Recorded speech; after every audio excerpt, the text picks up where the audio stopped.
হযরত হামজা রাদিয়াল্লাহু তাআলা আনহুর লাশ দেখার পর টুকরা টুকরা লাশ দেখার পর নবীজি স্থির থাকতে পারলেন না। কলিজার মধ্যে একটা দাগ পড়ে গেছে, একটা ধাক্কা লেগে গেছে। রে মানুষ বুঝি মানুষরে এমনি মারে? আমার কলিজার টুকরা চাচারে কি পরিমাণ আঘাত কইরা মারছে। হযরতে ওয়াহশী ফাতে মক্কার পর ইসলাম কবুল করার সিদ্ধান্ত নিয়েছেন, নবীর দাওয়াত কবুল করার জন্য। নবীর কাছে আয়েশা কয়, ইয়া রাসূলুল্লাহ, ইয়া হাবিবাল্লাহ, আমি ইসলাম কবুল করতে চাই, আমারে কালেমা পড়ে মুসলমান বানায় দেন। আমার ভাই হযরত ওয়াহশী রাদিয়াল্লাহু তাআলা আনহুকে ডাক দিয়া কয়, ও ওয়াহশী, কালেমা পড়ো, মুসলমান হও, কোনো সমস্যা নাই, কিন্তু একটা কথা ভালো করিয়া মাথায় রাখো, তুমি কখনোই আমার সামনাসামনি আসবা না, তোমার চেহারা আমারে দেখাইবা না। তোমার চেহারা যদি আমি দেখি, আমার চাচার কথা মনে হয়ে যাবে, সাইয়্যিদুশ শুহাদার কথা মনে হয়ে যাবে। আমি নবীর দিলে যদি কষ্ট পাই, ওরে ওয়াহশী, তোমার বড় খতরা হয়ে যাবে, তোমার বড় ক্ষতি হয়ে যাবে। এই জন্য বলেও আমার সামনে আসবা না, তোমার চেহারা কোনোভাবেই আমারে দেখাইবা না। হযরতে ওয়াহশীর কলিজা খান খান হয়ে গেল। হায় হায়, যার সহমত পাওয়ার জন্য এত কষ্ট কইরা সিদ্ধান্ত নিলাম ইসলাম কবুল করব, ও নবী করিম সাল্লাল্লাহু আলাইহি ওয়াসাল্লাম আমারে তার চেহারা দেখার জন্য নিষেধ কইরা দিল। আবার চেহারা দেখবে না, এর চাইতে বড় কষ্ট আর কি হইতে পারে রে বাবা। যেই সাহাবীরা নবীর চেহারা দেখা ক্ষুধা নিবারণ করত, ঠিক কিনা ভাইরা? হযরতে ওয়াহশী রাদিয়াল্লাহু তাআলা আনহুর কলিজার মধ্যে ব্যথা। কি কইরা নবীর কাছাকাছি যাওয়া যায়, কি কইরা নবীর কাছাকাছি যাওয়া যায়, নবীর মন খুশি করা যায়। আল্লাহর হাবিব সাল্লাল্লাহু আলাইহি ওয়াসাল্লামের ইন্তেকালের পর আল্লাহর হাবিব সাল্লাল্লাহু আলাইহি ওয়াসাল্লাম নাই, ওনার জীবদ্দশায় আরেকজন মিথ্যা নবী দাবি করেছিল, ভণ্ড মিথ্যাবাদী কাযযাব নবী মুসাইলামাতুল কাযযাব। ভণ্ড নবী মুসাইলামাতুল কাযযাব, মিথ্যা নবী দাবিদার মুসাইলামাতুল কাযযাবের ব্যাপারে সিদ্দিক আকবর রাদিয়াল্লাহু তাআলা আনহু হযরত আবু বকর ঘোষণা দিয়ে দিলেন, মুসাইলামারে কতল করা লাগবে, মুসাইলামারে জাহান্নামে পাঠাইতে হবে, মুসাইলামাতুল কাযযাবরে জাহান্নামে পাঠাইতে হবে। কে পাঠাইবা, কে রাজি আছো? হযরতে ওয়াহশী লাফ দিয়া দাঁড়ায় যায়, এইটাই আমার জন্য সুবর্ণ সুযোগ, যেই বল্লম দিয়ে আমি নবীর কলিজার টুকরা হযরতে হামজা রাদিয়াল্লাহু তাআলা আনহুরে মারছিলাম, আমি নবীর মনে কষ্ট দিয়েছিলাম, এই মুহূর্তে ওই বল্লম দিয়া, ও সিদ্দিক, ওই বল্লম দিয়া আমি নবীর সবচাইতে বড় দুশমনকে জাহান্নামে পাঠায়া দিতে চাই। নবীর পরে নবী নাই, নবীর পরে যদি কেউ নবী দাবি করে সে হলো মিথ্যা নবী। জোরে কোন কি নবী? জোরে আওয়াজ দিয়ে কোন কি নবী? মিথ্যা নবী, ভণ্ড নবী, প্রতারক, দান্দাবাজ, বাটপার, কথা বলেন ঠিক কিনা? এ বাবা, নবীর পরে নবী নাই, সংসদে আইন চাই, স্লোগান দেওয়ার দরকার আছে না নাই? আল্লাহ পর্যন্ত পৌঁছার জন্য একটাই মাধ্যম, সেটি হলো আল্লাহ রাসূল সাল্লাল্লাহু আলাইহি ওয়াসাল্লামের অনুসরণ অনুকরণ করা। ইহবিবুকুমুল্লাহ, আপনি ফ্রেন্ড রিকোয়েস্ট পাঠাবেন রাসূলের মাধ্যমে, আল্লাহ যদি পছন্দ করেন, ঘেটে ঘুটে আমার প্রোফাইল দেখেন যে না মাশাআল্লাহ ছেলে ভদ্র আছে, ছেলে ভালো, কি কথা ঠিক কিনা? তখন আল্লাহ বলবেন কনফার্ম ইউহিব্বুকুমুল্লাহ, আমি আল্লাহ তোমাকে মহব্বত করব। সুবহানাল্লাহ। ভালোবাসা হয়ে গেল সম্পর্ক। মনি আর বান্দা, রব এবং বান্দার মধ্যে যদি সম্পর্ক ভালো না হয় তাহলে বড় সমস্যা। মুহতারাম হাজিরিন, দুনিয়াতেও সমস্যা, আখিরাতেও সমস্যা। আল্লাহ রাসূলকেও ভালোবাসার দরকার আছে না নাই? মুহতারাম হাজিরিন, যে আয়াতে কারিমা তেলাওয়াত করেছি সূরাতুত তাওবা থেকে আপনাদেরকে পড়ে শোনাইলাম, আল্লাহ এইখানেও বলেছেন ভালোবাসার কথা। কি কি থেকে বেশি ভালোবাসতে হবে আল্লাহ রাসূলকে বিস্তারিত বর্ণনা করে দিয়েছেন আল্লাহ তাআলা। আল্লাহ বলেন, তোমাদের পিতা মাতা, আত্মীয় স্বজন, স্ত্রী পুত্র, ঘর বাড়ি, ব্যবসা বাণিজ্য যা কিছু আছে, এই সব কিছুর চাইতে সবচাইতে বেশি মহব্বত করা লাগবে কাকে? জোরে করেন, আল্লাহ এবং আল্লাহ রাসূল। আমার প্রিয় মুসলমান ভাইয়েরা, যুবক ভাইয়েরা, গভীর মনোযোগ দিয়ে কথাগুলো শোনার চেষ্টা করুন। আল্লাহ সুবহানাহু ওয়া তাআলা সূরাতুত তাওবার মধ্যে বলেন, এ বাবা, আল্লাহ রাব্বুল আলামিন বলেন, এখানেও বলেন, কুল ইন কানা আবাউকুম ওয়া আবনাউকুম ওয়া ইখওয়ানুকুম ওয়া আজওয়াজুকুম ওয়া আশীরাতুকুম। আল্লাহ সুবহানাহু ওয়া তাআলা এই জায়গাতেও বলেন, এ হাবিব, আপনি বলে দেন তোমার বাবা থেকে, তোমাদের বাবা, তোমাদের বাবা মা থেকে, ওয়া আবনাউকুম, তোমাদের সন্তান সন্ততি থেকে, ওয়া আজওয়াজুকুম, তোমাদের স্ত্রীদের থেকে, ওয়া আশীরাতুকুম, আর তোমাদের প্রতিবেশী আত্মীয় স্বজন থেকে, ওয়া আমওয়ালুন ইকতারাফতুমুহা, এবং তোমাদের ওই সম্পদ, যেই সম্পদ তোমরা বড় মহব্বত কইরা কষ্ট কইরা অর্জন করেছ, ওয়া আশীরাতুকুম ওয়া আমওয়ালুন ইকতারাফতুমুহা ওয়া তিজারাতুন তাখশাউনা কাসাদাহা।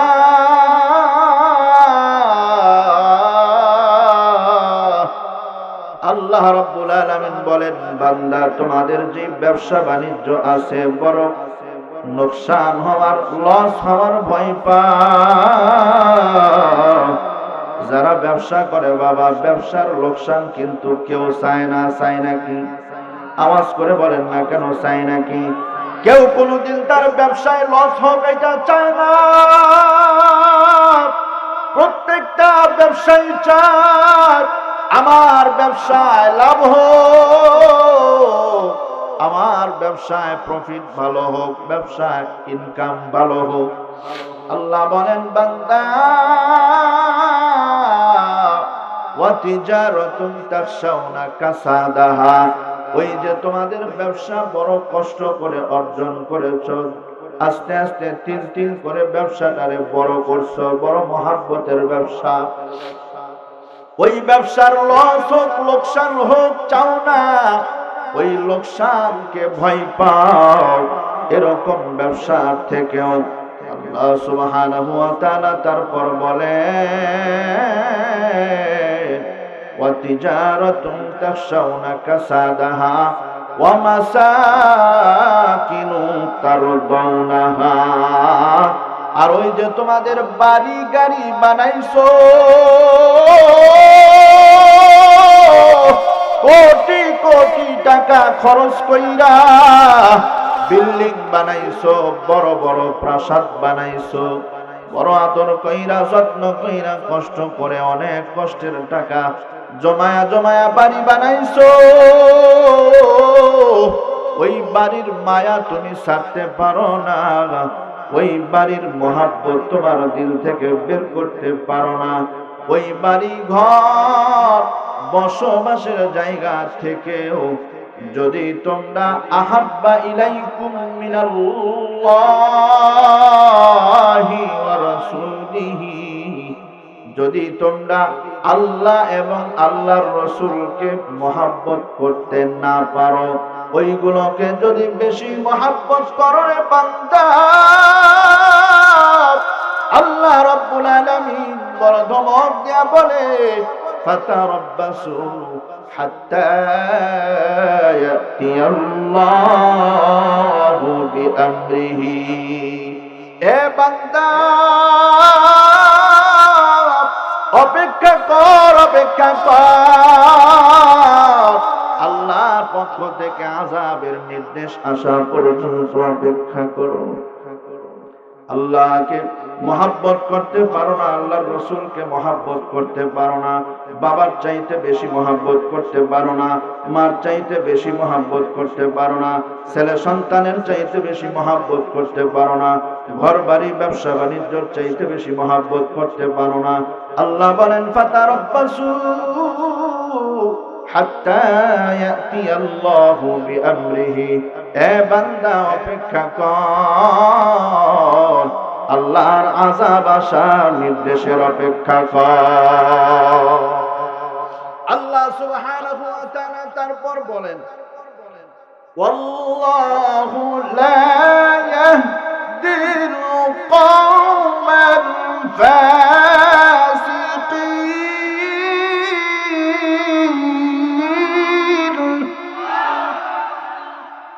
টান দিতে পারি না জায়গা বলা, এজন্য আয়াতগুলো ভাঙ্গা ভাঙ্গা বললাম। টান দিলে আর একটু ভালো লাগতো। কোরআন ভালো লাগে না? কি বলেন? কোরআন শুনতে ভালো লাগে কিনা? কিন্তু আমার কপাল খারাপ, আজকের মাইক সমস্যা, টাইনা নিয়ে যেতে খুব কষ্ট হইতেছে, ঘেমে গেছে। আল্লাহ মাফ করুক। এখন বললে হবে না ভাই, যা আছে আলহামদুলিল্লাহ, কষ্ট হইলে আমার হোক, আপনারা ঠিক আছেন তো? ইনশাআল্লাহ, ইনশাআল্লাহ। বলতেছিলাম সব কিছুর চাইতে মহব্বত করতে হবে আল্লাহ এবং আল্লাহর রাসূলকে, ঠিক কিনা? ওয়া জিহাদিন ফি সাবিলিহি, ছুটে গিয়েছে একটা আয়াত, আল্লাহর রাসূল, আল্লাহর রাসূলকে মহব্বত করতে হবে এবং জিহাদ থেকেও আপনার জিহাদকেও মহব্বত করতে হবে। এই সমস্ত বিষয়বস্তু থেকে আমরা রাজি আছি তো? ইনশাআল্লাহ। আল্লাহর রাসূলের বহু হাদিস দ্বারাও প্রমাণিত। আমি যে হাদিসটা তেলাওয়াত করেছি এটা বলে আরেকটু সামনের দিকে আগাই। আল্লাহর হাবিব সাল্লাল্লাহু আলাইহি ওয়াসাল্লাম বলেন লা ইউমিনু আহাদুকুম হাত্তা আকুনা হাব্বা ইলাইহি মিন ওয়ালিদিহি ওয়া ওয়ালাদিহি ওয়ান নাসি আজমাইন। হাবিব বলেন ওই ব্যক্তি প্রকৃত মুমিনই হতে পারবে না যে তার বাবা মা আত্মীয় স্বজন সবকিছুর চাইতে, নিজের চাইতেও যদি সে আমাকে বেশি মহব্বত না করে। আমার প্রিয় মুসলমান ভাইয়েরা, আল্লাহর হাবিব সাল্লাল্লাহু আলাইহি ওয়াসাল্লামকে মহব্বত করা লাগবে। আমার ব্যবসা বাণিজ্য, চাকরি বাকরি, আমার ধন সম্পদ, মেধা বুদ্ধি, টাকা পয়সা, আল্লাহ সুবহানাহু ওয়া তাআলা যত নিয়ামত আমারে দান করছেন, এই সব নিয়ামত রাজির চাইতে বেশি মহব্বত করা লাগবে ওই মালিক এবং মালিকের হাবিব রাসূলুল্লাহ সাল্লাল্লাহু আলাইহি ওয়াসাল্লামকে। না হয় প্রকৃত মুমিনই হওয়া যাবে না। আপনার কাছে কি নিয়ামত আছে? আপনার কাছে মেধা বুদ্ধি আছে তো বাস, সেটা দিয়ে আল্লাহর রাসূলকে খুশি করেন। আপনার কাছে সম্পদ আছে তো সম্পদ ব্যয় করে আল্লাহর রাসূলকে খুশি করেন। মোট কথা আল্লাহর রাসূলকে খুশি করতেই হবে, বিকল্প কোনো কিছু নাই। সাহাবায়ে কেরাম করেছেন। আমার প্রিয় মুসলমান ভাইয়েরা, যুবক ভাইয়েরা, বৃদ্ধ বাবারা, খুব গভীর মনোযোগ দিয়ে শোনেন। আল্লাহর হাবিব সাল্লাল্লাহু আলাইহি ওয়াসাল্লামের সুহবতে থেকে হযরত সাহাবায়ে কেরাম রাদিয়াল্লাহু তাআলা আনহুম আজমাইন আল্লাহর হাবিবকে কলিজা দিয়া মহব্বত করেছেন, জান প্রাণ দিয়া মহব্বত করেছেন। যেই সাহাবীর কাছে যা ছিল তাই দিয়া আল্লাহর হাবিব সাল্লাল্লাহু আলাইহি ওয়াসাল্লামকে মহব্বত করেছেন রে বাবা। যেই সাহাবীর কাছে সম্পদ আছে ওই সম্পদ খরচ করে হলেও নবীজি সাল্লাল্লাহু আলাইহি ওয়াসাল্লামের রেজামন্দি, আল্লাহর রাসূলের রেজামন্দি হাসিল করে নিয়ে জান্নাতের মালিক হয়েছেন। সুবহানাল্লাহ। যেই সাহাবীর ইলম ছিল ইলম, যেই সাহাবী আলেম ছিল ওই আলেম সাহাবী ইলম দিয়া আল্লাহর রাসূলের রেজামন্দি হাসিল করে নিয়েছেন। রেজামন্দি হাসিল কইরা জান্নাতের মালিক হইয়া দুনিয়া থেকে বিদায় নিয়েছেন। সুবহানাল্লাহ। আমার প্রিয় মুসলমান ভাইরা, যেই সাহাবীর শরীরে শক্তি ছিল, ওই সাহাবী শক্তি দিয়া জিহাদ কইরা নবীর আগে পরে ফুল সাপোর্ট দিয়া দ্বীনের খেদমত করে আল্লাহ আল্লাহর রাসূলকে খুশি কইরা দুনিয়া থেকে বিদায় নিয়েছেন, ঠিক কিনা? হযরত হামজা রাদিয়াল্লাহু তাআলা আনহুর লাশ দেখার পর টুকরা টুকরা লাশ দেখার পর নবীজি স্থির থাকতে পারলেন না। কলিজার মধ্যে একটা দাগ পড়ে গেছে, একটা ধাক্কা লেগে গেছে। রে মানুষ বুঝি মানুষরে এমনি মারে? আমার কলিজার টুকরা চাচারে কি পরিমাণ আঘাত কইরা মারছে। হযরতে ওয়াহশী ফাতে মক্কার পর ইসলাম কবুল করার সিদ্ধান্ত নিয়েছেন, নবীর দাওয়াত কবুল করার জন্য। নবীর কাছে আয়েশা কয়, ইয়া রাসূলুল্লাহ, ইয়া হাবিবাল্লাহ, আমি ইসলাম কবুল করতে চাই, আমারে কালেমা পড়ে মুসলমান বানায় দেন। আমার ভাই হযরত ওয়াহশী রাদিয়াল্লাহু তাআলা আনহুকে ডাক দিয়া কয়, ও ওয়াহশী, কালেমা পড়ো, মুসলমান হও, কোনো সমস্যা নাই, কিন্তু একটা কথা ভালো করিয়া মাথায় রাখো, তুমি কখনোই আমার সামনাসামনি আসবা না,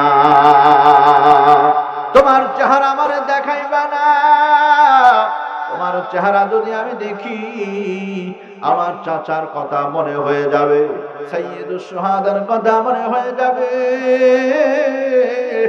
আমি নবীর দিলে যদি কষ্ট পাই, ওরে ওয়াহশী, তোমার বড় খতরা হয়ে যাবে, তোমার বড় ক্ষতি হয়ে যাবে। এই জন্য বলেও আমার সামনে আসবা না, তোমার চেহারা কোনোভাবেই আমারে দেখাইবা না। হযরতে ওয়াহশীর কলিজা খান খান হয়ে গেল। হায় হায়, যার সহমত পাওয়ার জন্য এত কষ্ট কইরা সিদ্ধান্ত নিলাম ইসলাম কবুল করব, ও নবী করিম সাল্লাল্লাহু আলাইহি ওয়াসাল্লাম আমারে তার চেহারা দেখার জন্য নিষেধ কইরা দিল।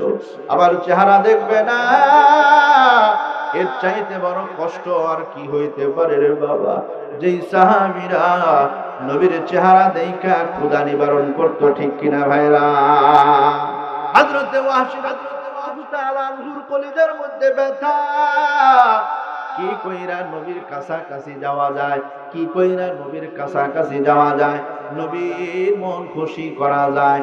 আল্লাহর হাবিব সাল্লাল্লাহু আলাইহি ওয়াসাল্লামের ইন্তেকালের পর আল্লাহর হাবিব সাল্লাল্লাহু আলাইহি ওয়াসাল্লাম নাই, ওনার জীবদ্দশায় আরেকজন মিথ্যা নবী দাবি করেছিল, ভণ্ড মিথ্যাবাদী কাযযাব নবী মুসাইলামাতুল কাযযাব। ভণ্ড নবী মুসাইলামাতুল কাযযাব, মিথ্যা নবী দাবিদার মুসাইলামাতুল কাযযাবের ব্যাপারে সিদ্দিক আকবর রাদিয়াল্লাহু তাআলা আনহু হযরত আবু বকর ঘোষণা দিয়ে দিলেন, মুসাইলামারে কতল করা লাগবে, মুসাইলামারে জাহান্নামে পাঠাইতে হবে, মুসাইলামাতুল কাযযাবরে জাহান্নামে পাঠাইতে হবে। কে পাঠাইবা, কে রাজি আছো? হযরতে ওয়াহশী লাভ দিয়া দাঁড়ায় যায়, এইটাই আমার জন্য সুবর্ণ সুযোগ, যেই বল্লম দিয়ে আমি নবীর কলিজার টুকরা হযরতে হামজা রাদিয়াল্লাহু তাআলা আনহুরে মারছিলাম, আমি নবীর মনে কষ্ট দিয়েছিলাম, এই মুহূর্তে ওই বল্লম দিয়া, ও সিদ্দিক, ওই বল্লম দিয়া আমি নবীর সবচাইতে বড় দুশমনকে জাহান্নামে পাঠায়া দিতে চাই। নবীর পরে নবী নাই, নবীর পরে যদি কেউ নবী দাবি করে সে হলো মিথ্যা নবী। জোরে কোন কি নবী? জোরে আওয়াজ দিয়ে কোন কি নবী? মিথ্যা নবী, ভণ্ড নবী, প্রতারক, ধান্দাবাজ, বাটপার, কথা বলেন ঠিক কিনা? এ বাবা, নবীর পরে নবী নাই, সংসদে আইন চাই, স্লোগান দেওয়ার দরকার আছে না নাই? নবীর পরে আর কোন নবী আছে নাকি? আওয়াজ করে জোরে কোন, নবীর পরে আর কোন নবী আছে নাকি বাবা? নবীর পরে যে নবী দাবি করবে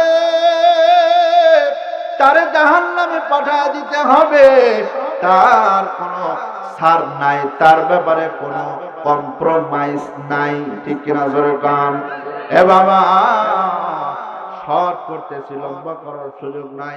হযরতে মুসাইলামাতুল কাজ্জাবকে জাহান্নামে পাঠায়া দিলেন হযরতে আবু বকর। জাহান্নামে পাঠায়া ওই বল্লম দিয়া আকাশের মধ্যে ঘুরায়, বল্লম উঁচা কইরা ঘুরায়, আর ছোট বাচ্চার মতো চিৎকার কইরা কইরা কান্দে হযরতে ওয়াহশী। চিৎকার করে করে কান্দে আর বলে, এ সাহাবীরা শোনো, আমি মুসাইলামাতুল কাজ্জাবরে জাহান্নামে পাঠিয়ে দিছি। আজকে যদি নবী বাইচা থাকতো, নবী যদি দেখতো তার চাচার কাতেল, তার সবচাইতে বড় দুশমনকে আমি জাহান্নামে পাঠিয়ে দিছি। আমি হযরতে ওয়াহশী যদি অবস্থা দেখতো, আল্লাহ নবী সাল্লাল্লাহু আলাইহি ওয়াসাল্লাম বড় খুশি হইয়া যাইতেন, বড় আনন্দিত হইয়া যাইতেন। আমার তো মনে হয় নবীর যেই নিষেধাজ্ঞা ছিল আমার উপরে, ওই নিষেধাজ্ঞাটাও আল্লাহ নবী উঠায় নিতেন, ঠিক কিনা? হযরতে ওয়াহশী কান্দে আর বলেন, নবী যদি আজকে বেঁচে থাকতো, আমার উপরে নিষেধাজ্ঞা, এই যে নিষেধাজ্ঞা ছিল, নবীর চেহারা দেখানো যাবে না, নবীকে দেখানো, তার চেহারা দেখানো যাবে না। হযরতে ওয়াহশী কান্দে আর কয়, ওগো আল্লাহ, নবী তো হায়াতুন নবী, জিন্দা নবী, এখনো রওজা মুবারকে শোয়া। আমি কোনদিন রওজার পাশেও যাই না, রওজা মুবারকের পাশে কত সাহাবীরা যায়, নবীরে প্রাণ বইরা সালাম দেয়। আমি রুমাল দিয়া মুখটা ঢাইকা নবীরে সালাম দিয়ে চলে আসি। নবীজির জীবদ্দশায় নবীর সামনে যাইতে পারি না, গাছের আড়ালে, ওয়ানের আড়াল থেকে নবীর চেহারা মোবারক দেখতাম। নবীজি কবর মোবারকে চলে গেছে, এখন নবীর সামনে আমি যাইতে পারি না। ওগো মালিক, আমার নবীর কানে খবরটা পৌঁছাইয়া দেন, আমি তার সবচাইতে বড় শত্রু মুসাইলামাতুল কাজ্জাবরে জাহান্নামে পাঠিয়ে দিয়েছি। এই উসিলায় নবী যদি আমার পর্দাটা সরাইয়া দেয়। আল্লাহর হাবিব সাল্লাল্লাহু আলাইহি ওয়াসাল্লাম কিতাবের মধ্যে আসছে বাবা, আল্লাহর হাবিব সাল্লাল্লাহু আলাইহি ওয়াসাল্লাম স্বপ্নে যোগের সাক্ষাৎ দেয়। ওয়াহশী, ঠিকই বলছ, আমি যদি বেঁচে থাকতাম আমি তোর নিষেধাজ্ঞা উঠে দিতাম। আমি আমার নিষেধাজ্ঞা উঠে দিতাম রে ওয়াহশী। আজকের থেকে আর তোর কোনো বাধা নাই, নিষেধ নাই। সব সাহাবীরা যেমনি ভাবে মুখ খুইলা আমার রওজার পাশে এসে সালাম দেয়, তুমিও আসবা, মুখ খুইলা প্রাণ বইরা আমারে সালাম দিবারে ওয়াহশী। আমি তোমার প্রত্যেকটা সালামের উত্তর দিব। সুবহানাল্লাহ, জোরে কও। এজন্য আমার ভাই হযরতে ওয়াহশী সহ এরকম বহু ঘটনা আছে, যারা হযরত সাহাবায়ে কেরাম নিজের জান দিয়া, প্রাণ দিয়া, সম্পদ দিয়া আল্লাহ আল্লাহর রাসূলকে খুশি করেছেন। সুবহানাল্লাহ। এজন্য আমাদেরকেও আল্লাহ আল্লাহর রাসূলকে খুশি করার দরকার আছে না নাই? ওই যে আগের কথাগুলো যে আল্লাহ কোরআন শরীফের মধ্যে সূরা তাওবার মধ্যে বলেছে, আমরা যেই পরিমাণ মালকে মহব্বত করি, মাল খরচ করতেই চাই না, ছেলে সন্তান, স্ত্রী, পুত্র, আত্মীয় স্বজন সবকিছুকে এমন ভাবে আপনায় নিছি, মহব্বত করি যে আল্লাহর রাসূলের মহব্বত এর চাইতেও কম। নাউজুবিল্লাহ। অথচ সবকিছু থেকে মহব্বত করতে হবে বেশি কাকে? জোরে কান, আল্লাহ আল্লাহ রাসূলকে। মনে থাকবে তো ইনশাআল্লাহ? আল্লাহ আল্লাহ রাসূলকে খুশি করতে হবে। ওই যে হযরত ওসমান খবর শুনছে যে হযরতে ওসমান রাদিয়াল্লাহু তাআলা আনহুর কানে খবর গেছে বীরে রোমা কিনতে হবে, টাকা আছে। দেখেন টাকা দিয়া জান্নাত ক্রয় করেছেন সাহাবায়ে কেরাম। সুবহানাল্লাহ। রাসূল ঘোষণা দিবেন তো বাস কোনো কথা নাই, ওসমানের কাছে টাকা আছে, আল্লাহ সম্পদ দিয়েছে। ওসমানকে ওসমানের গনি বলা হয়। সুবহানাল্লাহ। হযরত ওসমান যখন খবর পাইছে বীরে রোমা কিনতে হবে, ইহুদির নামে ছিল সেই বীরে রোমা, বীরে ওসমান নামে পরিচিত, এখনো আছে মদিনায়। সেই বীরে রোমা কিনতে হবে, মুসলমানরা এখান থেকে পানি খায়, হঠাৎ করে ইহুদি নিষেধ করে দিছে, পানি দিবে না। পানি কি করবে না? দিবে না। হযরত ওসমান খবর পাইলেন, নবী করিম সাল্লাল্লাহু আলাইহি ওয়াসাল্লাম ঘোষণা দিয়েছেন যে ব্যক্তি আমার মুসলমানদের জন্য বীরে রোমা ক্রয় করে ওয়াকফ করে দিবে তার জন্য জান্নাত বরাদ্দ। সুবহানাল্লাহ। জোরে কর। খবরটা কি ছোট না বড়? হযরত ওসমান আমরা হইলে কইতাম দূর, হুজুরে কত হাদিস কইছে মান বানা লিল্লাহি মাসজিদান বানাল্লাহু লাহু বাইতান ফিল জান্নাহ, যে মসজিদ বানায় আল্লাহ তাআলা জান্নাতে ঘর বানায়া দেয়, এরকম হাদিস কত শুনলাম। হুজুর এগুলা কই বই।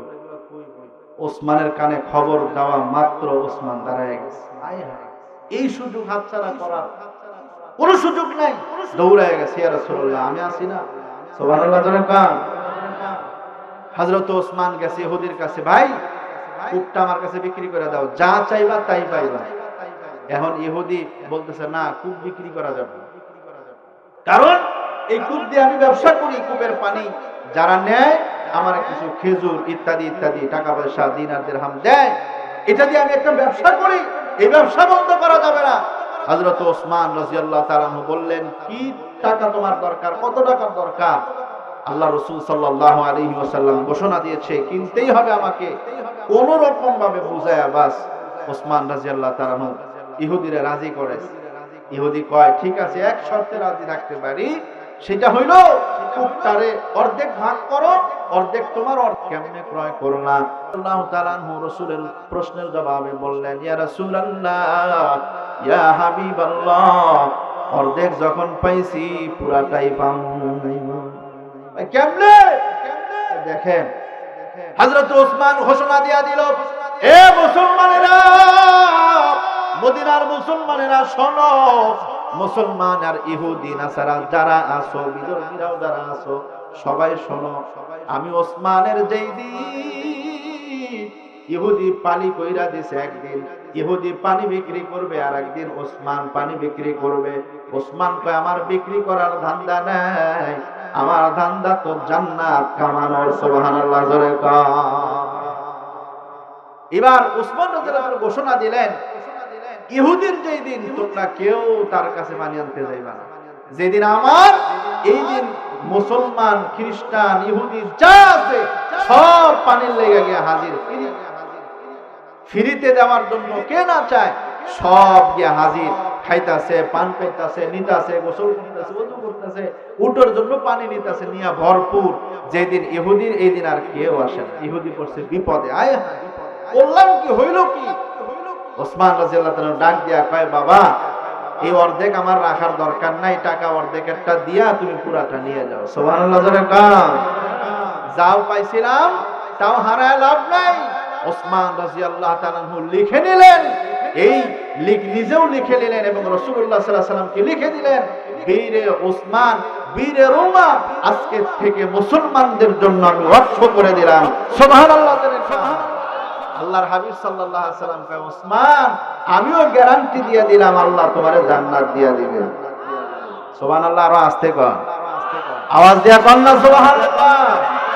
এইবার আমি দেখতে চাই কার কার জান্নাতের দরকার আছে, হাত তোলেন দেখি, দুই হাত উঁচা করেন, নারা দেন, একটা তাকবীর দেন জোরে, লিল্লাহি